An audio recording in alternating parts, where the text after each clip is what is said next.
Leveling up. Extreme business growth through raising your game. When what was once extraordinary becomes ordinary, you know you've leveled up. Hi, this is George Swift from Bigger, Brighter, Bolder, and welcome to the Leveling Up Podcast.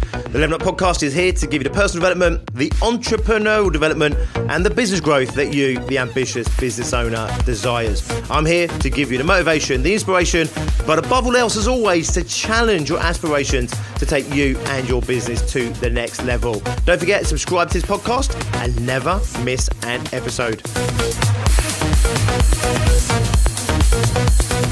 You lacking in confidence isn't helping anybody.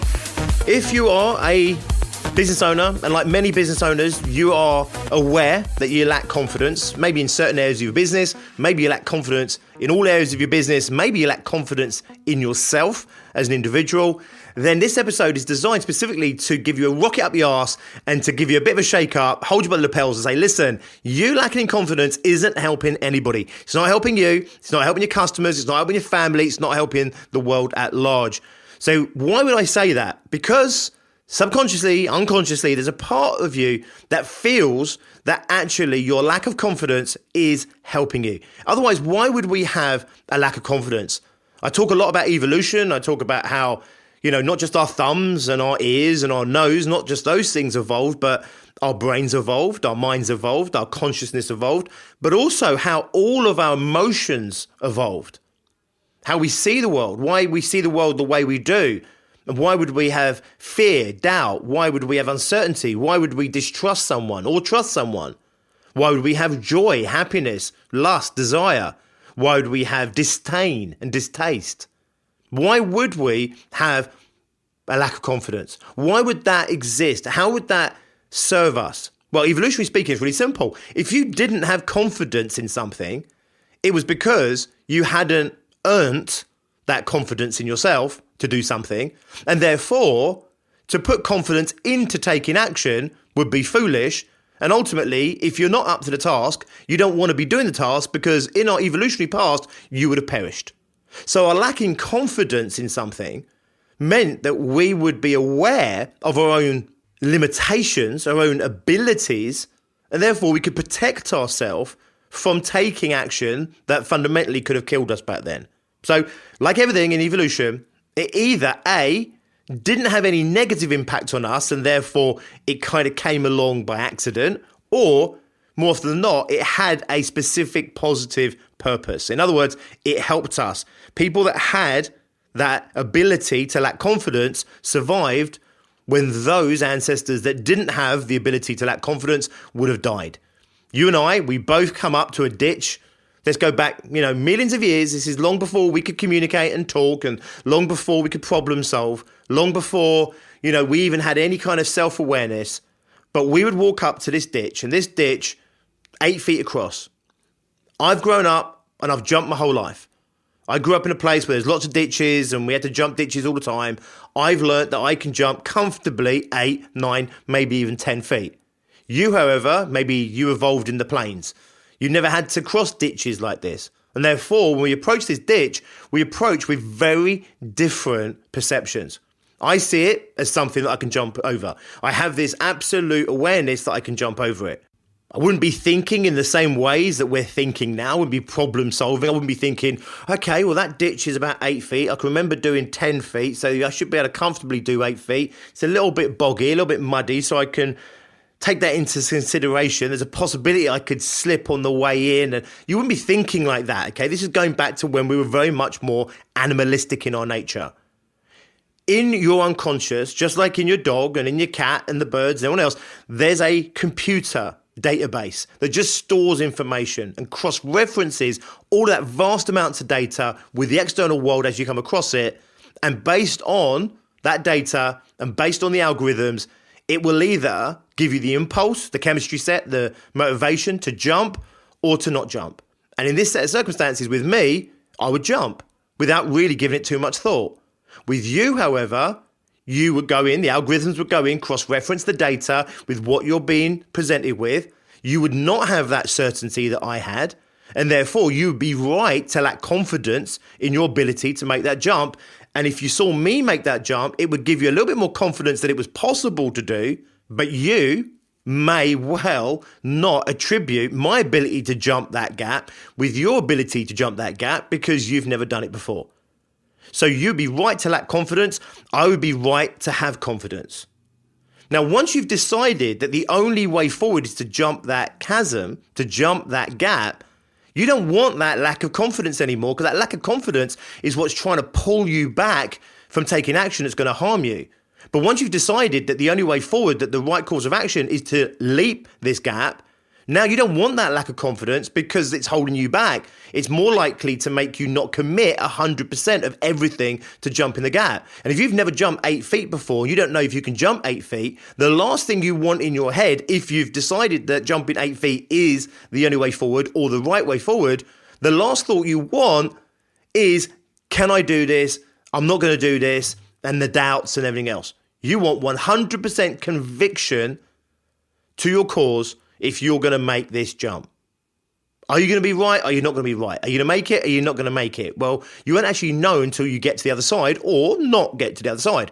If you don't make it to the other side, hopefully you'll live and you've learnt now what your limitations are. And guess what? You see another ditch down the line, you're going to be very skeptical. You're going to lack even more confidence in yourself because now, instead of having no data to reference what you're presented with, you now have data, hard data, that suggests to you that you cannot jump that far. But let's say, for example, you jumped 6-7 feet across this ditch and hit the side of the wall and slid into it. Let's say hopefully you live to see another day. You're presented with a ditch a week later, 2 weeks later, a month later, a year later, whatever it is, and that ditch is like 5 or 6 feet. Your brain will now reference that you did 6 feet before. So you'll have a mixed emotion going on here because there'll be part of you that truly believes and knows that you can make the distance, but there's another part of you that remembers the pain, the suffering, and how close you came to dying. And therefore, you'll approach this with a mixed bag. A part of you will be like, I know I can do this. And a part of you is going to be thinking, but I could get really hurt here. And I know I could get hurt here. For me, every time I jump 8 feet, I know I can jump 8 feet. I become more and more confident. For you, the fact you failed might give you a degree of confidence in something smaller, but it will also give you a very clear idea of the risks involved. You know what could happen. This is the same, by the way, as if you've never jumped a ditch, but you saw me jump the ditch, I failed to get to the other side, broke my leg, and died in the hole. That would also instill in you a degree of lacking confidence that you can make that jump. You've seen me fail, that goes into you, you learn from my experiences, and now that gives you a lack of confidence, regardless whether that's based on your real performance or not. So you can now see, if that's our evolutionary past, now bring it forward to today's world. The reason so many people are lacking so much confidence is actually because instead of this being an unconscious thing that's happening and playing out without you or them being consciously involved in it, now we're consciously aware, we're consciously involved in it. So we've evolved to have this problem-solving mind. And the problem-solving mind is brilliant because it meant instead of us leaping across these ditches and some of us making it and some of us not, what it meant now is we could look at it, we could see, right, do I just jump across this and move forward, or do I build a bridge? Or do I build some other way across this gorge, this chasm, this gap without having to risk my life? What's the least risky thing I can do right now? What's the most productive thing I could do? Maybe you're thinking beyond you, thinking, well, if I jump it doesn't really help anyone else. So if I build this bridge or this rope swing or whatever it is, that will solve it for other people as well. Maybe you're looking out for other people, some older people, weaker people, the people that maybe can't jump the ditch. This all became something that we were empowered to do much later in our evolution. Gives us the ability to be incredible problem solvers. It's why we dominate the world's landscape like we do. It's why we have such an incredible life and an opportunity that we have right now, because we have this ability to think like that. However, also what came along for the ride was this self-questioning. Instead of it just being an impulse, go or don't go, that doubt, that uncertainty, that lacking confidence, instead of it being something that was a mechanism just for holding back the animal and protecting the animal or letting the animal go and take the action, now becomes something for us to ponder on, to problem solve on, something for us to dive into and have awareness of. So suddenly I'm having the awareness of the chemistry set. The chemistry set was just a little bit of doubt that said, you haven't done this before.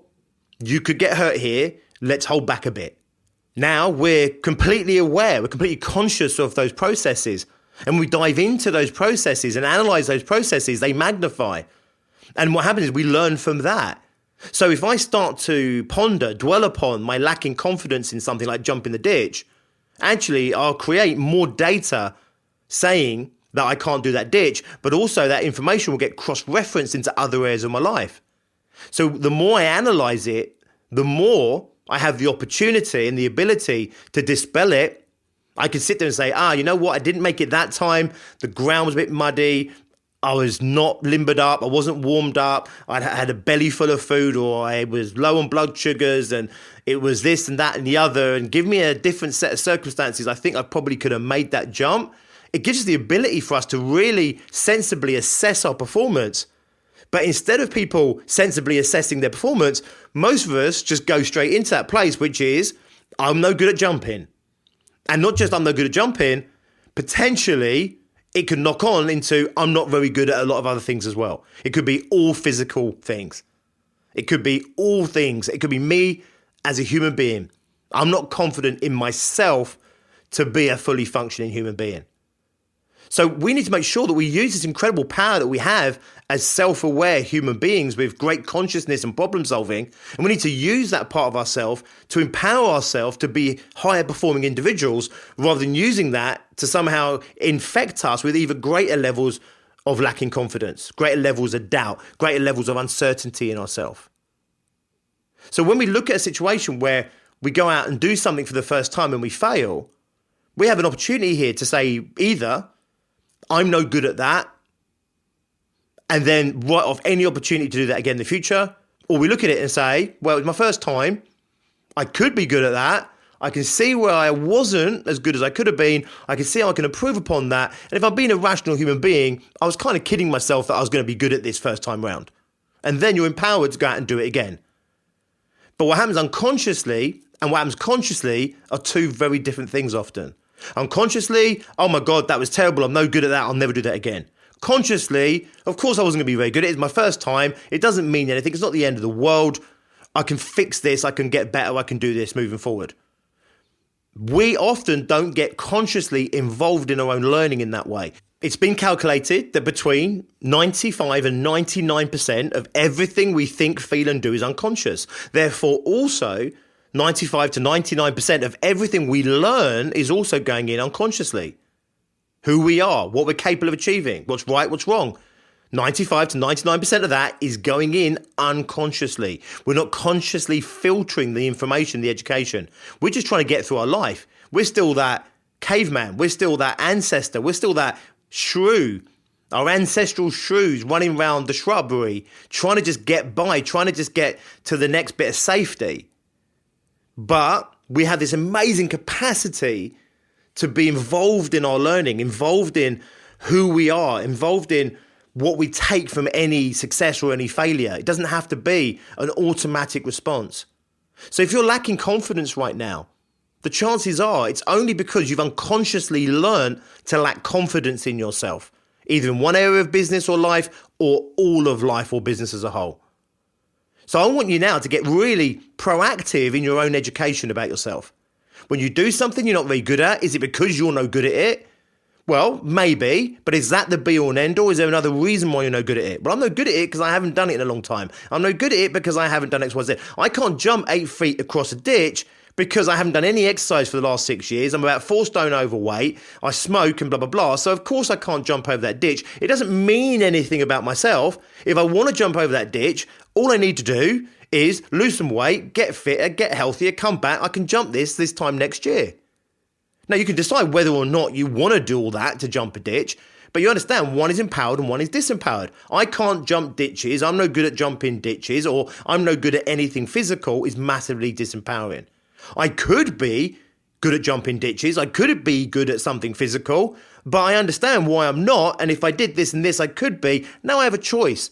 I either become a ditch jumper or I don't become a ditch jumper, depending on how important it is for you to jump those ditches. Let's bring this to sales. I'm no good at sales. I hear this so many times in business. I'm no good at sales. Well, it may or may not be true. 9 times out of 10, it's not true. 9 times out of 10, you are actually okay at sales. You might not be brilliant, but actually 9 times out of 10, you're okay. Sometimes, I mean, a big 50-50 time, you're probably pretty good at selling, but you're making this big blanket statement because you're thinking about one particular thing, like maybe cold calling, or you're thinking about that cold interaction with a potential prospect, and you think, oh, I'm no good at sales, or you think about just closing or something. I'm no good at sales. And the moment you say I'm no good at sales, just like I'm no good at jumping ditches or I'm no good at anything physical, it means that your brain's going to hold you back from taking those risks. Which means instead of actually going out there and getting good at sales and practicing or going to get into some education or training about sales, what you end up doing is not doing sales. And then you're not doing sales, which means you can't grow your business. Your business then starts to fail, or at the very least starts to max out. And now you're in that place where someone like me comes along and says, right, it's really, I can see what you need to do. Get off your ass, stop doing X, Y, Z, get on the phone or go out there networking, go out and do sales, and you are going to be more successful. I can see it from here, a mile away. But you're just saying to yourself, but I'm no good at sales. So instead of taking my advice, you take no action at all.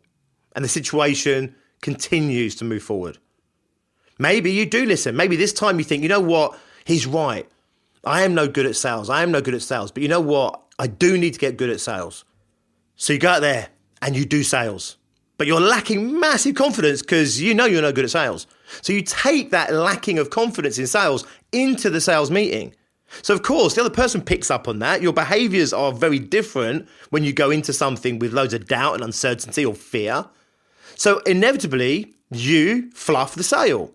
And instead of coming out and saying, yes, why did I not do well at that sales? Well, let me dissect this and analyze this for a moment. Let me debrief myself. Well, actually, I took in a load of lacking in confidence, a load of doubt. I took a load of uncertainty. I was a little bit scared, if I'm honest. I went in there, I babbled my words, and I couldn't think coherently. And if I'm honest, a part of me was desperately just trying to get out of that as quickly as possible to get to this point here where I was safe again.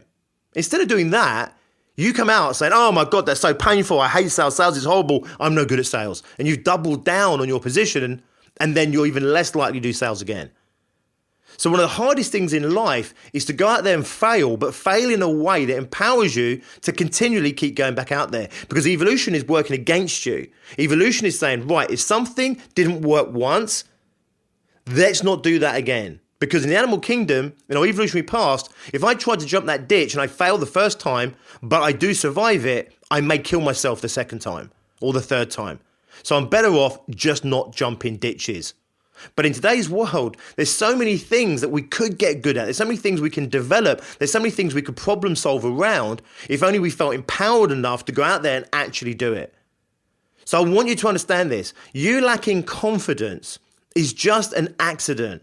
It's an unfortunate byproduct of our evolutionary past that's presenting itself in your life today, where you unconsciously learned from when you were a child, through to adolescence, through to being a young adult, through to your life right now, that you're not good at certain things, or you're no good at a whole collection of things, or you're just not good as a human being. You've learned it unconsciously. You didn't consciously apply the learning the way we're talking about right now. And therefore now you carry this lack of confidence around with you. You take that lacking of confidence into everything you do. And if you go into a relationship lacking confidence, you're not going to have a great relationship. If you take a lack of confidence into your business, you're not going to be successful. If you take a lack of confidence into presenting or pitching or being on stage, you're never going to do a great job. So actually, your lacking in confidence is not serving you. It's not protecting you anymore. It's actually harming you. It's getting in the way of you going out there and becoming good at the things you need to become good at, to gain the confidence that you need in order to go out there and fight for what it is that you need to do in order to get the results that you want to get. That lacking in confidence is holding you back and debilitating you. But more importantly, or as importantly, it's also having a negative impact on the people that you're trying to have a positive impact on. Your lack of confidence on stage means that the wonderful things that you're saying are not getting through to your audience, because your audience is not going to have confidence in you because you haven't got confidence in yourself, evolutionary speaking. If you have no confidence in yourself to jump this ditch, why would I have confidence in you to jump this ditch on behalf of me? If that makes sense. It's not safe for me to trust you because you clearly don't trust yourself. So the audience is never going to listen to the amazing things you're trying to give them, you're trying to offer them, the opportunity that you're presenting them with, because you don't have the confidence that you need in order for your audience to have the confidence that they need in you in order to get what it is that you're offering them. And this is the same in all areas of life. You want to make sure that you develop unquestionable confidence in yourself. That's not the same as mindless confidence. That's not the same as, these X Factor singers that clearly can't sing, but they believe they're destined to be the next pop star. This is not delusional stuff here. Extreme confidence in yourself does not mean that you're not fallible. It doesn't mean you're going to win every time or be perfect at everything. It doesn't mean you're good at anything or everything. Confidence in yourself is just that extreme confidence in who you are as a human being. That what you're able to do, what you're able to achieve, regardless of whether you do it in this moment or not. Confidence in yourself to go out there and be good enough, even if you end up not being good enough, even if you end up not doing the job that you want to do or delivering the way you wanted to deliver. Me going on stage and being all doubtful about my content or being all doubtful and uncertain about my abilities in what it is that I'm teaching or what it is I'm trying to educate people on diminishes the opportunity for the audience to be able to have confidence in me and what I'm saying, for them to go out and be able to apply that in their own life and therefore to get the results that I'm trying to give them. So it doesn't serve me to lack confidence, and it certainly doesn't serve them for me to lack confidence. So I want you to have this supreme confidence in yourself whilst also being completely open and self-aware of your own limitations. Because I don't want you to have supreme confidence that you can jump a ditch that you clearly and evidently can't, because you're going to kill yourself. So where does having that lack of confidence serve us, that doubt serve us, is before we take action. But once we take the action, it no longer serves us. Once I'm on stage delivering the content, it no longer serves me to question the content. It no longer serves me to question my ability to educate people, because I'm in it, I'm there, I'm doing it. The same as us jumping that ditch all those millions of years ago. I said to you then, weigh up before you jump the ditch. Is this the right course of action? Is this what I should be doing? Is this the only way forward, or is this the best way forward?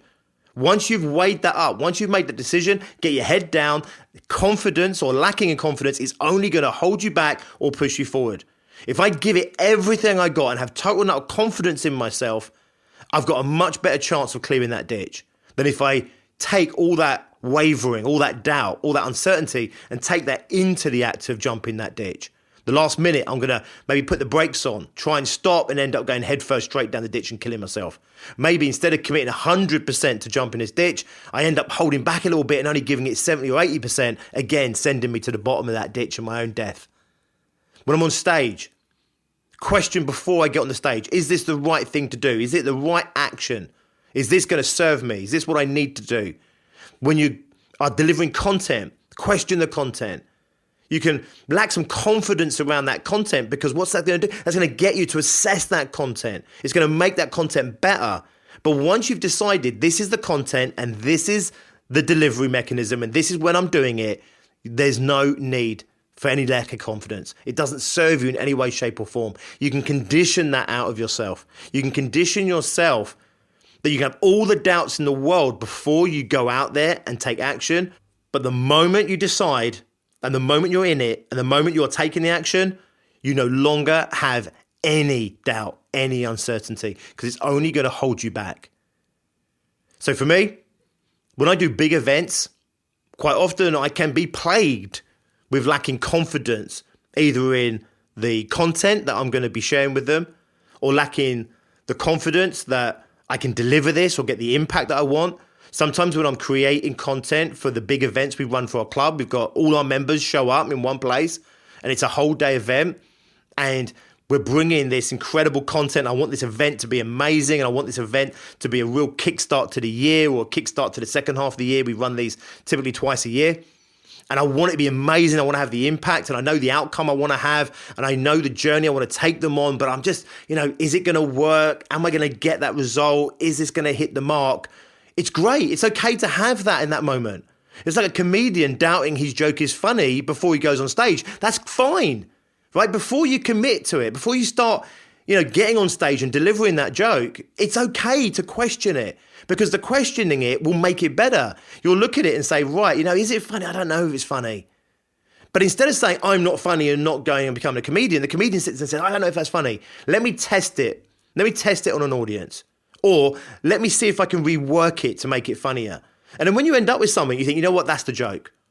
Going on stage and not delivering that joke 100% of commitment, 100% confidently, is only going to land that joke flat. Even if it's the funniest fucking joke in the world, if you say it without confidence and certainty, you're going to kill the joke and it's going to fail.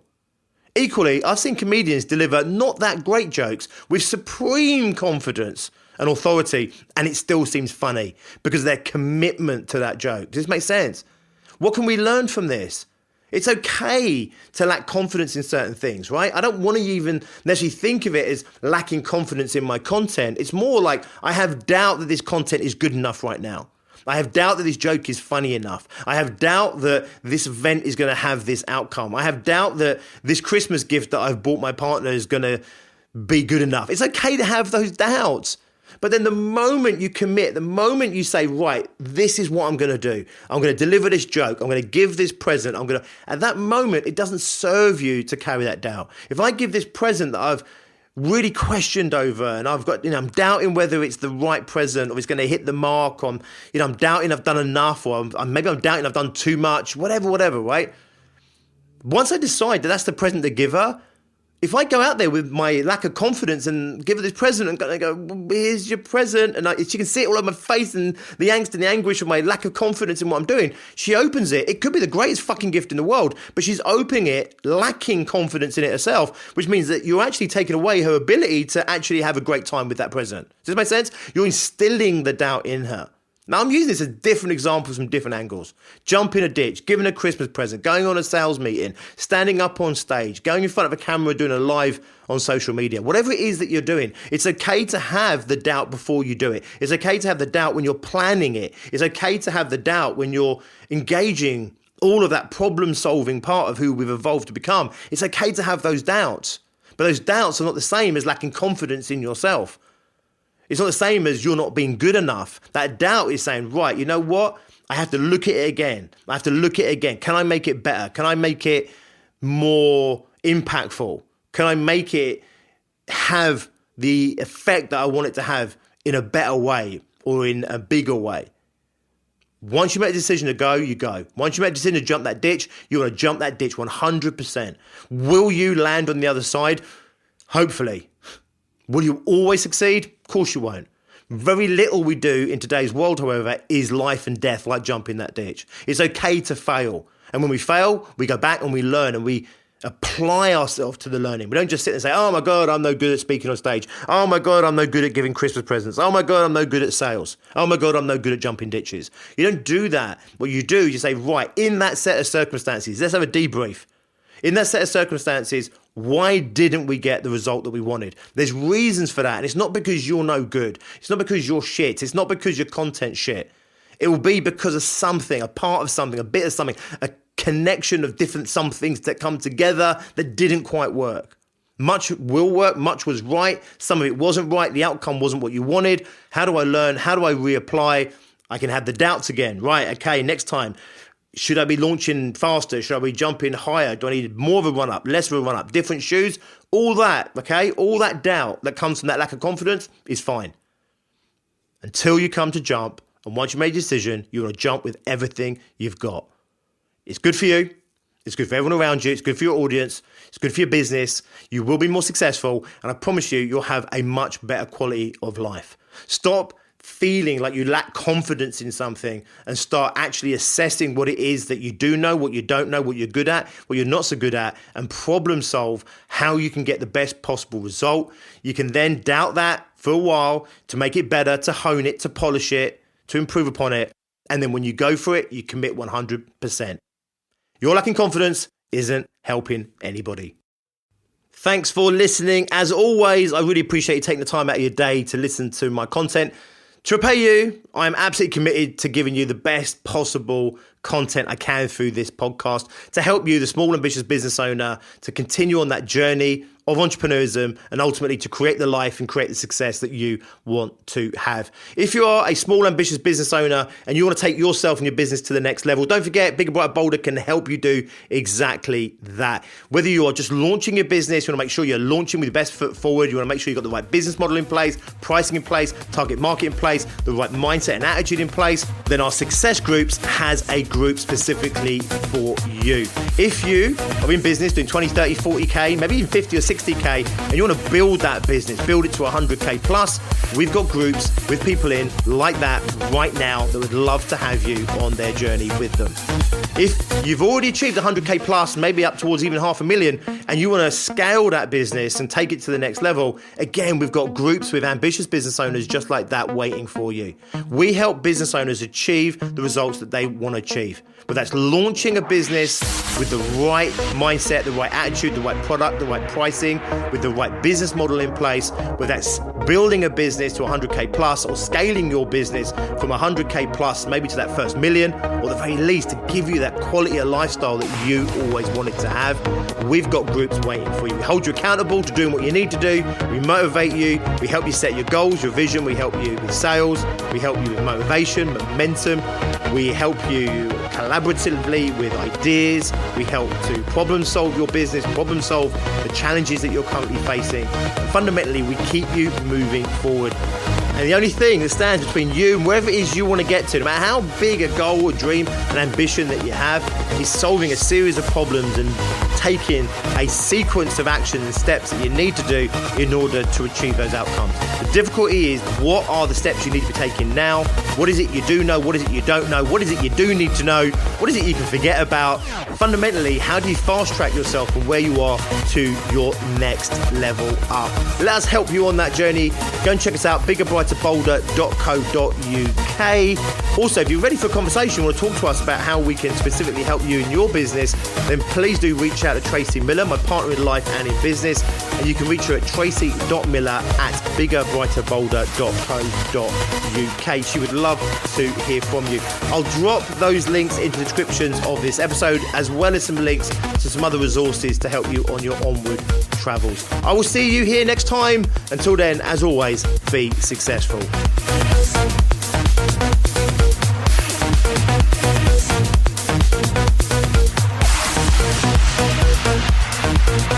Leveling up. Extreme business growth through raising your game.